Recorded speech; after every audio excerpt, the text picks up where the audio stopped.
leftist, rightist. I I never put it out there in the full extent that I'm about to put it out here now. But you Uh-huh. know this. You know I was 100% Democrat. Mm-hmm. I've been Democrat my entire life. It's one of those things that sadly, I guess I would not. I guess let me take that part back.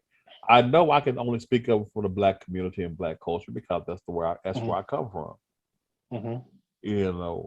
Coming up, and I came up in the, you know, uh, my awareness happened in the 80s, Mm-hmm. my teen years. Mm-hmm. So when you come up that way, when you come up in the late 80s, starting your teens, and you start becoming aware of different things. Let me personally, Big Brother Tucker was always a person that loved business. Mm-hmm. To the extent that I had when I was a freshman going to Business Magnet High School in Dallas. I had the Donald Trump board game, and I had his first book on business. Mm-hmm. I was well aware of business and the way it worked. Mm-hmm. Um, and with that said, I also understood that um, at that time that essentially, if you were black, you were Democrat. If you were white, you were Republican. Mm-hmm. That's the way it was.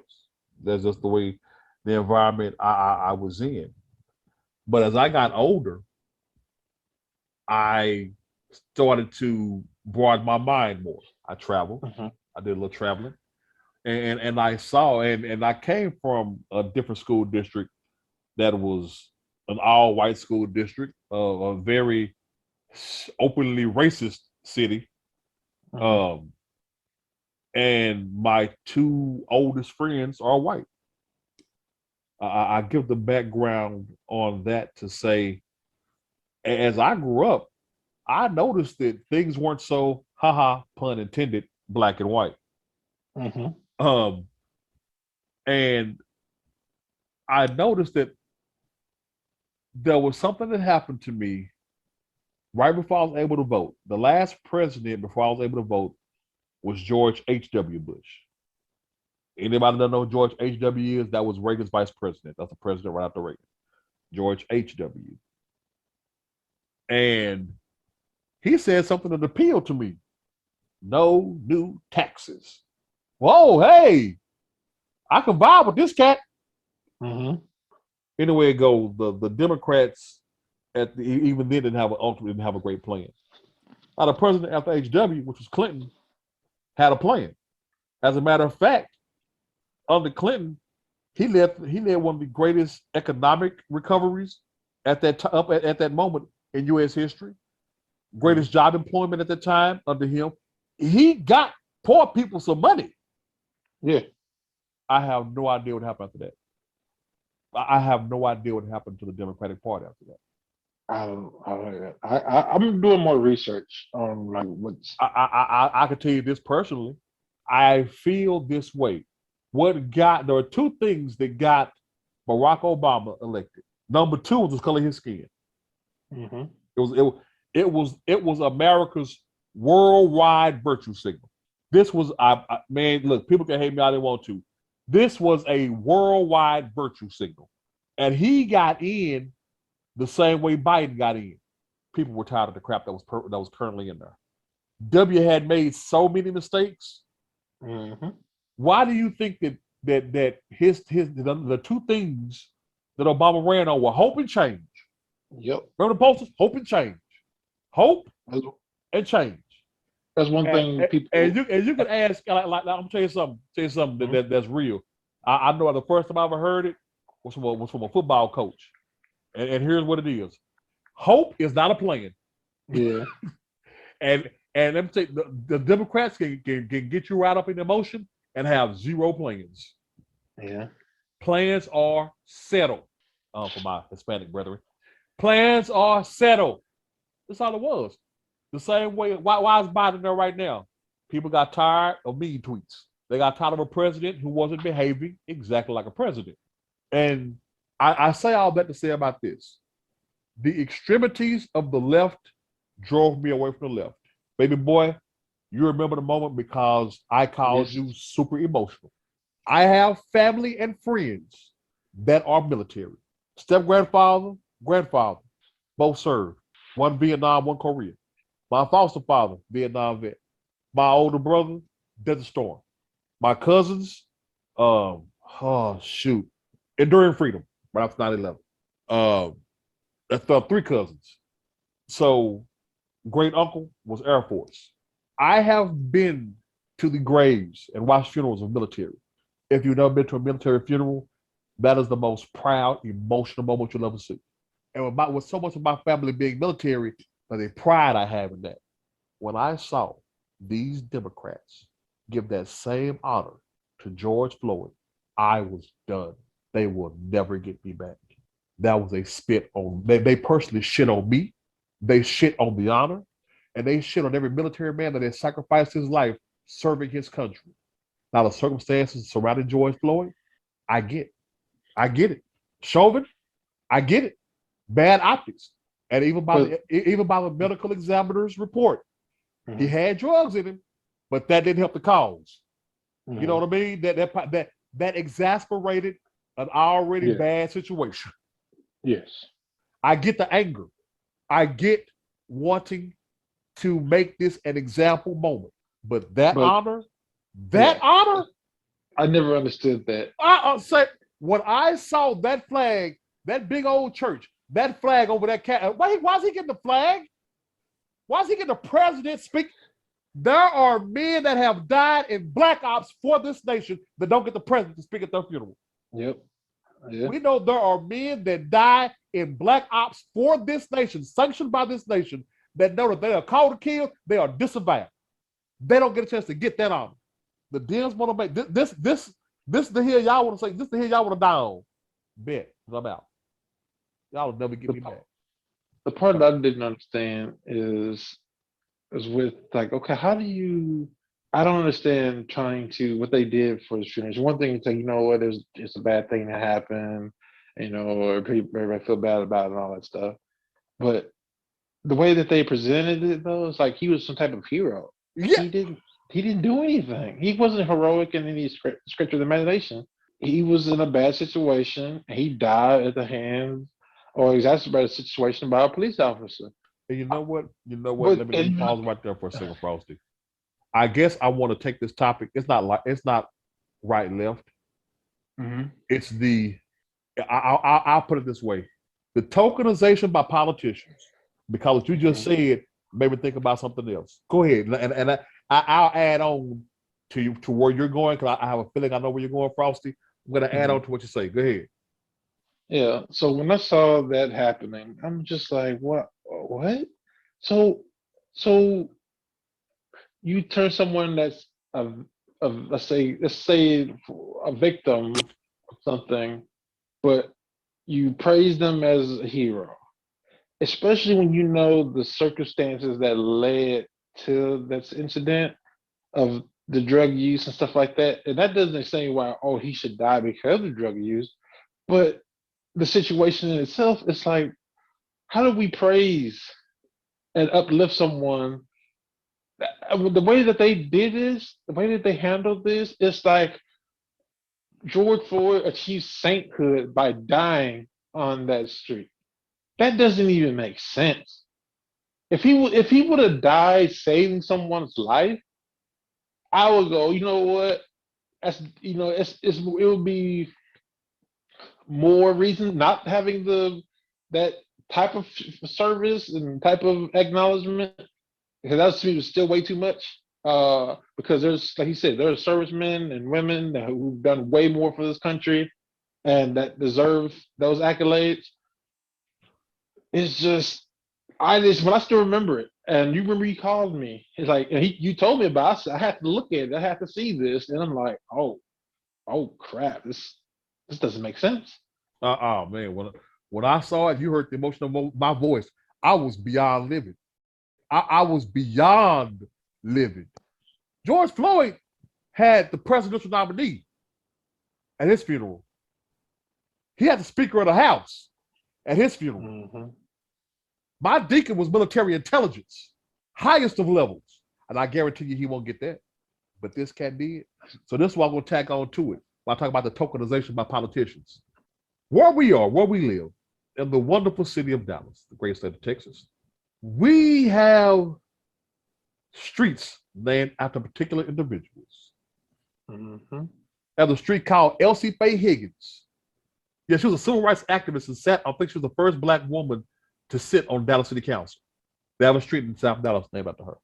She, just to give you a quick thing of her accolades, board member of the Dallas Legal Services, 1972. Co-chairman of Spence Community Block Partnership, board member of Black Citizens for Justice and Law and Order. Let me see.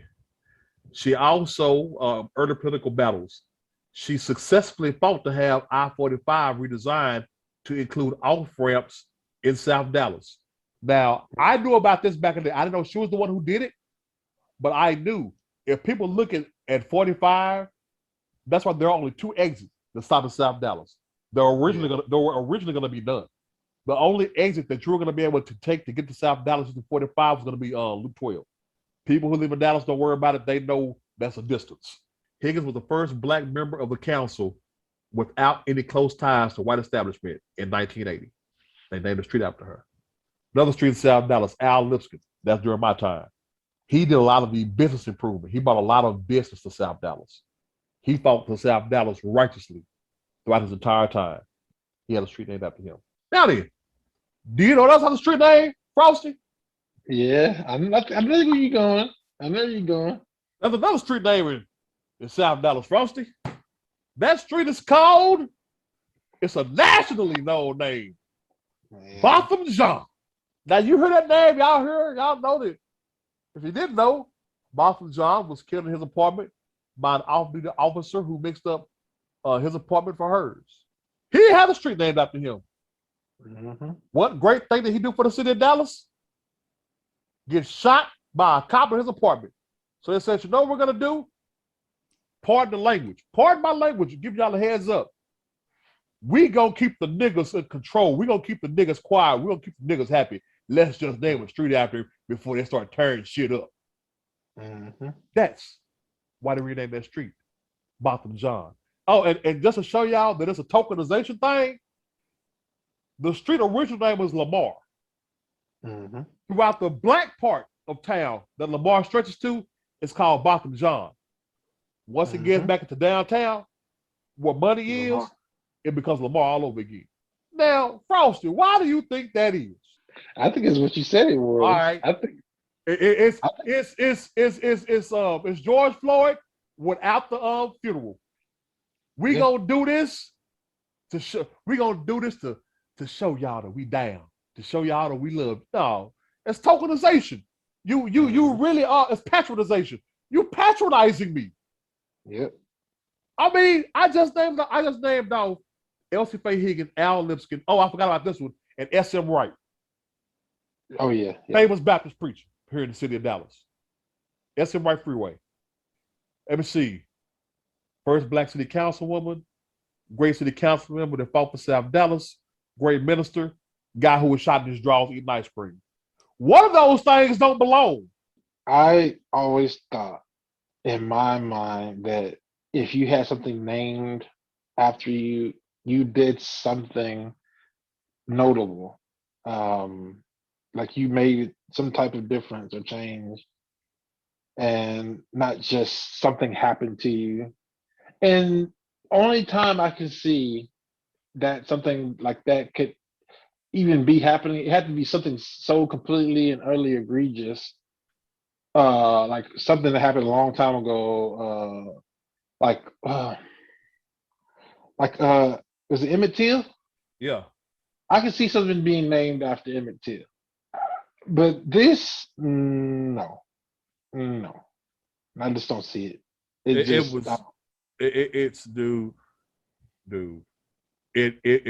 easily probably, no, I'll take that probably part back.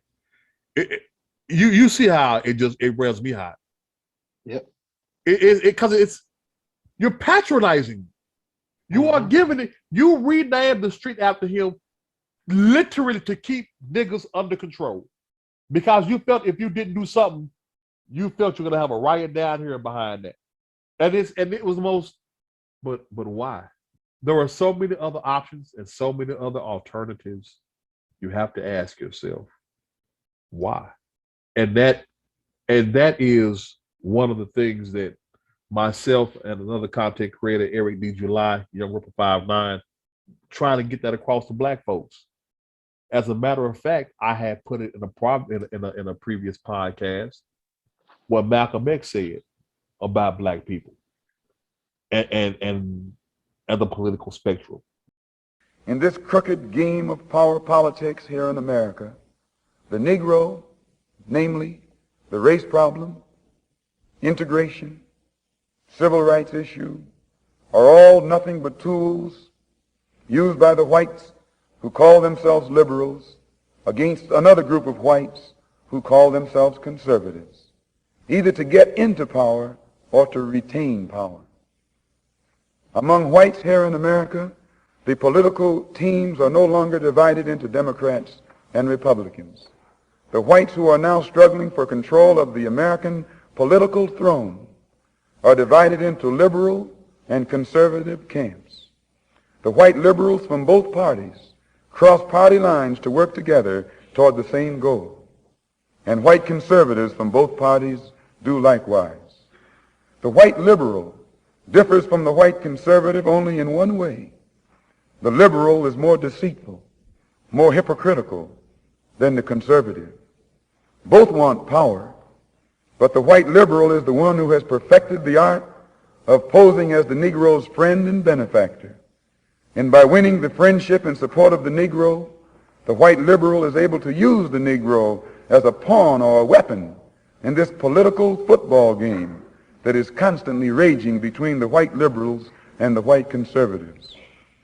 The American Negro is nothing but a political football, and the white liberals control this ball through tricks or tokenism, false promises of integration and civil rights. He said that back in the 60s. It's 60 years later, and the grift is still alive. That's the thing that started to change my mind on a lot of different things is when I started actually paying attention and seeing, okay, you see, you're going after one group of a party, and things haven't. There's have been changes, but considering how long the promises have been made, there is nowhere near amount of change to make it make sense. How long do you have to wait? How long will you stand by until someone comes to your house every election season going, oh, we're going to change this, we're going to change that, we're going to help and do this, do that, do this. And then once the election is over, guess who you don't see anymore?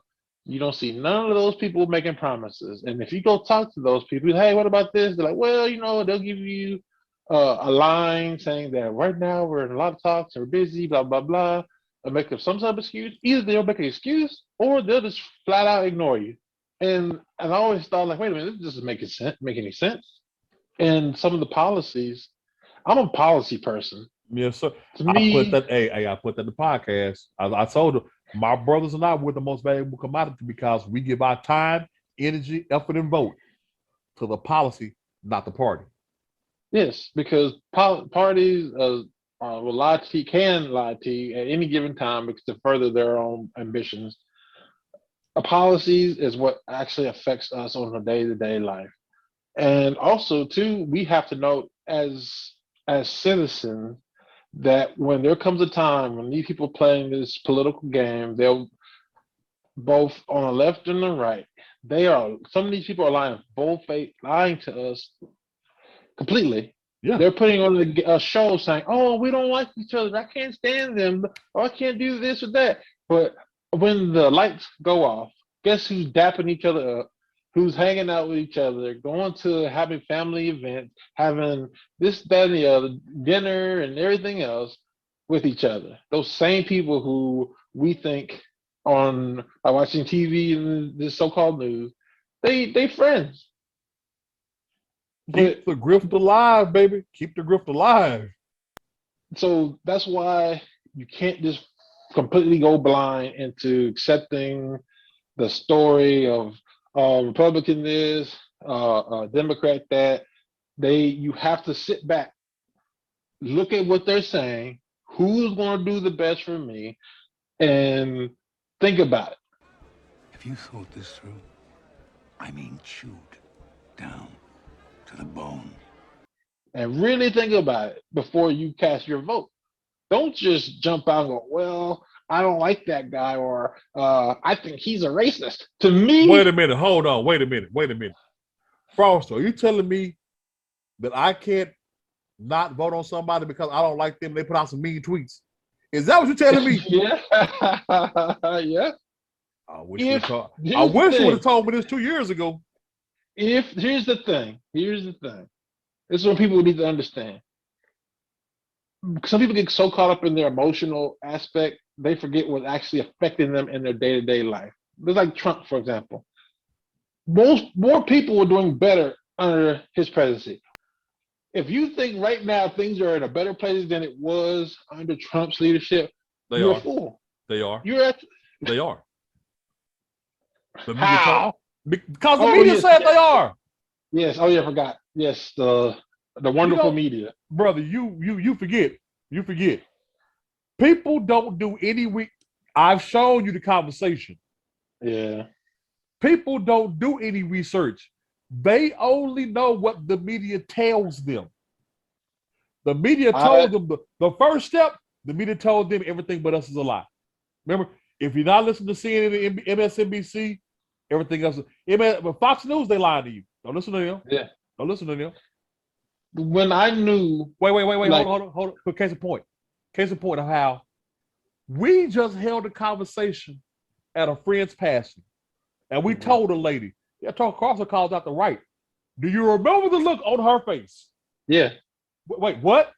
And her husband tells her, yeah, they talked to Carlson. Well, yeah, he called the right. Yeah. But her brain had to hit a momentary glitch. He what? Yes. Yeah. But he can't. I said the number one person he can't stand, Mitch McConnell. He can't stand Mitch McConnell.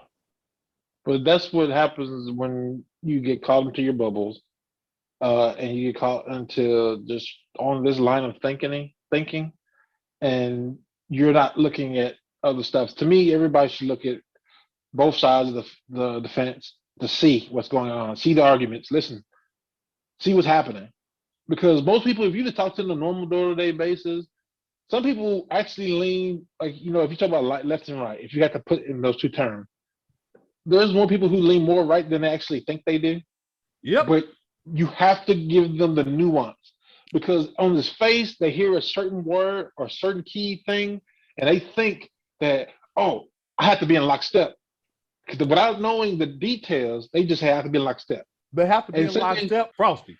They have to be in lockstep because if they're not in lockstep, what did Biden tell you? But I tell you, if you have a problem figuring out whether you're for me or Trump, then you ain't black. Oh, I ain't black. All I know, I ain't black. and here's the crazy part about it. These people who are screaming Black Lives Matter, Black Power this, Black that, you just let a white man dictate to you that you ain't black. Let me say it again, because apparently some people didn't hear me. During the peak of Black Lives Matter, Black this, Black that, Black, blackity, black, you let a white man tell you that if you don't vote for him, you ain't black. And they say, y'all went out and did it. Yeah, that's just a joke. Like, me personally, even if I was gonna vote Democrat, that right there, I wouldn't have did it. Just for telling me, you can't tell me what I am, bro. Yeah. Because in that same lead up, it was either before that or after that, he also said, remember, that with the exception of a few notable people, black folks are high minds. Yeah.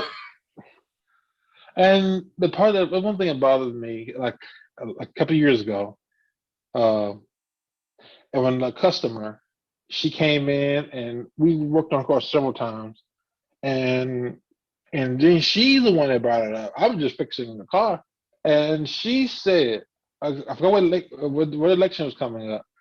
Are you going to do the right thing? I'm like, what are you talking about? I had no idea what she was talking about. My mind was focused on the business at hand. Right. And she's like, oh, about this election. I'm like, oh. I said, I said, I haven't done, at that time, it was a month before the election. I said, you know what? I still haven't done my due diligence yet. I still need to do research on the candidate and before I make a decision. And she was like, what? Like, what do you mean you gotta do your research? There's only Wait. one Let me ask you this option. one. Let me ask you this one. Was the customer black or white? It was a white lady. And Wait. Before you go any further, again, let me pull out. I'm gonna let you finish. Let me just pull out my boy. Y'all have to cadre. I'm really happy for you. I'm gonna let you finish.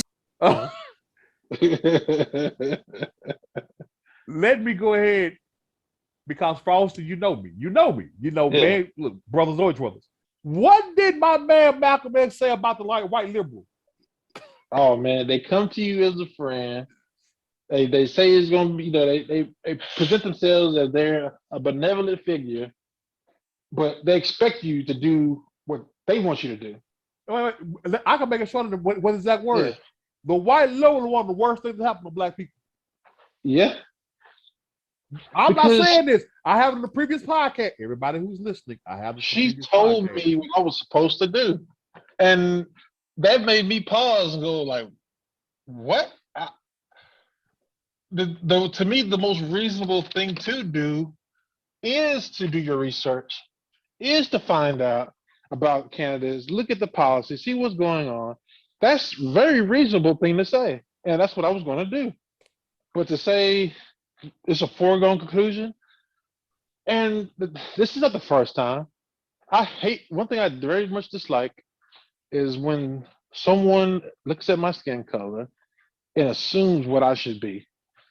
And they say that these other people are racist, but I have people who say they are for me, literally telling me what I should do because of my skin color.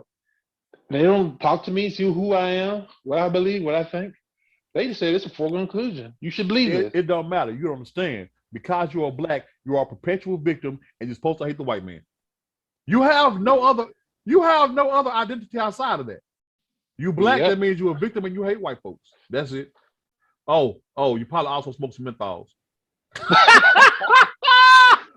Watch out for your boy Biden. Oh He's coming for man, the I'm saying, menthol. man, Biden got rid of that, didn't he? Hey, the Right, menthols. Biden said, we saw you Negroes, y'all Negroes ain't getting no more menthols.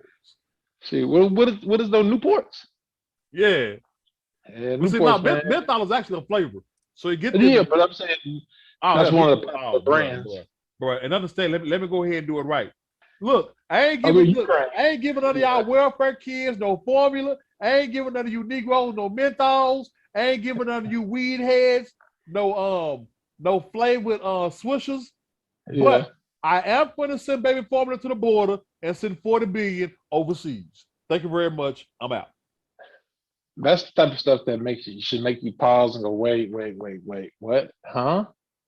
So I think, but it's not. But Frosty, how much do you hear it publicized? How much do you hear it, talked about? yeah, Because you said something earlier. We talked about how, people get in office and they change. Especially, I want to do this for a black person, this for a black person, then get there and don't do a thing. Did you notice how underreported it was about the rift between black leadership and this administration? oh yeah, we're at the beginning. At the very beginning, just, 3 months into his office, black Yep. leadership was like, "We out of here, we done." But that does not get reported at all. yeah, because all those now when you got the promises got primary immediately talking denied. head, see, now when you got the big talking head still in your team, Whoopi Goldberg, what's the dumbass Joy? Oh yeah, Not Behar, the other one on MSNBC. Reed. That dumbass. Now when you got when you got the two biggest and I can use this term, when you got the two biggest house niggas Yeah, chilling for you, you ain't gotta say man, bruh. and yeah, it's so much things that I wish people would just stop, slow down, think. Because if you start talking to people on real levels, like real life stuff, people would have a different. Without you telling them, And if you once you open the door and say, hey, look, this is what you really believe, you're like, what? They don't. You have to surprise people with it because they're so stuck. Like Yes. when someone said they're stuck on the Democratic plantation, at first I scoffed and kind of laughed, but also the more I thought about it and the more I experienced it in my real life, I'm like, dang, I feel like I am on a plantation in a proverbial sense because I am expected, Yeah. no near demanded to Dude, behave a if certain you way don't, and do a certain thing. ask Nicki Minaj. If I don't tap dance, then Fine. they get rid of me. They're gonna say that I'm a bigot, or they'll say that I am a sellout or something.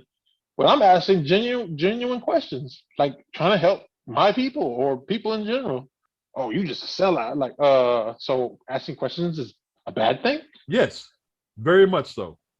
Like I said, ask Nicki Having Minaj. accountability, that's a bad thing? Yes, No, apparently. it's in life. So you just not getting to your relationship phase.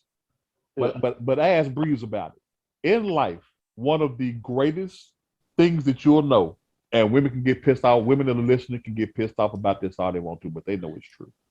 Mhm. And the men that hear this know exactly what I'm talking about. You'll know when you beat a woman in a discussion. You'll know when a woman in a discussion is wrong when you say something and her response is, I don't want to argue. When she says that, that means what you just said made you right and made her wrong. Okay. Ask Breeze about it. He'll tell you in a minute. When you say, okay, hey, and you ask, and it's always the form of a question because that's how men do it. When women do something, we ask, wait a minute. So why did you do it this way and why didn't you do it this way?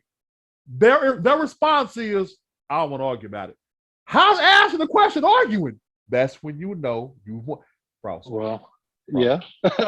When do liberals melt down? When you you start ask a actually, question. yeah. Exactly. And that's the You part that you made me look, you concerned. you saw Free Mind. Anybody, I can go. I put it up in the last episode about a tweet back and forth. I asked a question, and my question was never answered, and all I got was emotional response.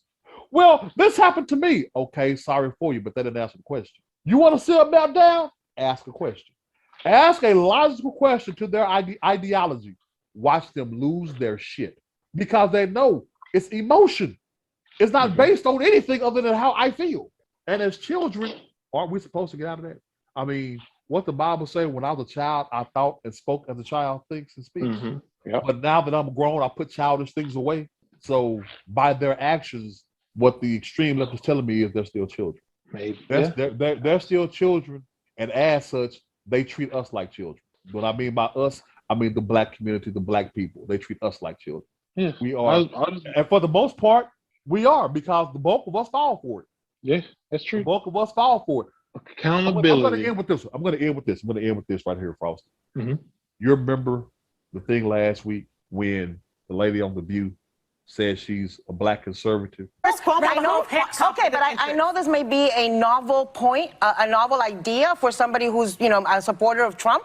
But there are people who are capable of being related and not having ethical interests. There's many things that I don't stand by that Trump did. Trump has done things that are racist. I'm a black woman first, so always understand that. But I do say that I have many conservative values that I will talk to you about. And so if you look at your network that you're standing behind, yes, and when you look at your network that you're standing behind, you're saying that you look at Chris Cuomo. I feel like that's an oxymoron, a black Republican. You feel like it's an oxymoron? I do. Why? Your friend right here is a Republican. We had this conversation many times. You do, and you say you feel like it's an oxymoron that you're Catholic, but you also are pro-life. I don't understand either. No, you don't understand yourself. Then you have disagreements. I understand myself. I don't understand either of this, but it's not a personal conversation. Yeah. We're going. I don't like. We're having a personal conversation about CNN I don't and how understand black things can get Republicans, leaked. and I don't understand Latino Republicans. Well, here's what I. Wait, why? What? Why can't I be black and a conservative? That shows lack of knowledge and history because if I remember correctly, first black politicians were like Republicans, if I remember correctly. Hey man, you making it way too deep. Do you think that they think that deeply? You think it's all about a lack of history? No. You gotta hey man, I'm teaching you. You're thinking above them. How does that work out? It does. Poorly. It doesn't work. Okay. So you gotta think on their level. So you gotta bring it back down to them. It ain't about they don't know their history. No. What it is they've been trained. They've been brainwashed that way. That's simple. That if you black, you're a Democrat. If you're black, you're Democrat. If you're white, you're Republican. That's the way it is. It's always shall be. Even like I said, statistically speaking, and there are many media news examples to say this. The bulk of Hispanics now are going Republican. Yeah. A lot of black people, if they're not going Republican, they dang sure anti-Democrat now. How many prominent, already in office Democrats have changed their stance to Republican openly? Yeah. How many people have now Democrat leaders just dropped out of the race because they see what's about to happen? Because they see it coming. It's remember the movie Titanic? Oh yes, sir. In that movie Titanic, remember how all the rats were running from the water before everybody else saw the water? Mm-hmm. There you go. Yep. Oh, wait a minute. Something's going on below decks. The rats are jumping ship. I agree. That's going to do it for this segment of Free Mind Thinkers. If you like what you heard, don't forget to hit that like button. If you want to hear more of it, go ahead, hit the subscribe while you're at it. And please feel free to comment on anything that you hear. And as we always say here at Free Mind Thinkers, listen less, learn more. Don't forget that you can find us on all your social media platforms: Getter, Gab, Rumble, Odyssey, BitChute. And we are podcasts on several media platforms. Make sure you check out full episodes there in the podcast section or wherever you may get your favorite podcasts. Until the next time, y'all stay up.